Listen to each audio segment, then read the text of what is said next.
ফিলিস্তিনকে স্বীকৃতি দিচ্ছে একের পর এক ইউরোপের দেশ। জাতিসংঘের নিরাপত্তা পরিষদে পাশ হয়েছে যুদ্ধবিরতির প্রস্তাব, যেখানে সম্মতি দিয়েছে বিশ্বের বিভিন্ন দেশের রাষ্ট্রপ্রধানরা। এমনকি আন্তর্জাতিক বিচার আদালতেও 4টি আবেদনও করেছে দক্ষিণ আফ্রিকা।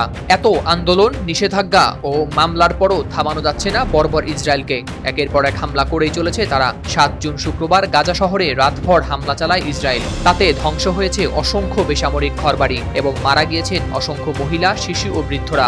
রাতভর সেই হামলার ক্ষয়ক্ষতি পরিদর্শন করেছেন বেসামরিক গাজাবাসী। পরিদর্শনের পরে তারা জানান, ওয়ালটন ফ্রিজ কিনে অনেকের মতো আপনিও হয়ে যেতে পারেন মিলেনিয়াল। সেরা পণ্যের সেরা অফার। আমরা আশ্চর্য হয়েছিলাম। 1/4 অনুসন্ধান করার পর জানতে পেরেছিলাম যে এটি আমাদের প্রতিবেশীর বাড়ি মান্নাস। আপনি দেখতে পাচ্ছেন, আমরা তাদের ধ্বংসস্তূপ থেকে টুকরো টুকরো করে টেনে বের করে আনলাম।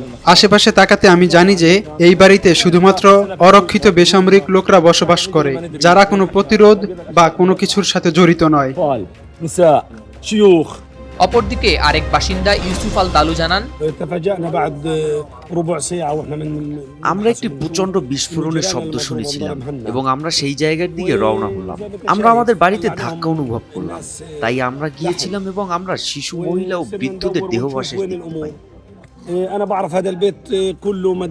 ফিলিস্তিনের স্বাস্থ্য বিভাগের তথ্যে গেল বছর গাজায় শুরু হওয়া ইসরায়েলি বাহিনীর তাণ্ডবে এ পর্যন্ত প্রাণ হারিয়েছেন 36,000-এরও বেশি ফিলিস্তিনি, যাদের বেশিরভাগই নারী ও শিশু। এছাড়া হামলায় আহত হয়েছেন 83,000-এরও বেশি মানুষ। হাওলাদার শামীম, RTV।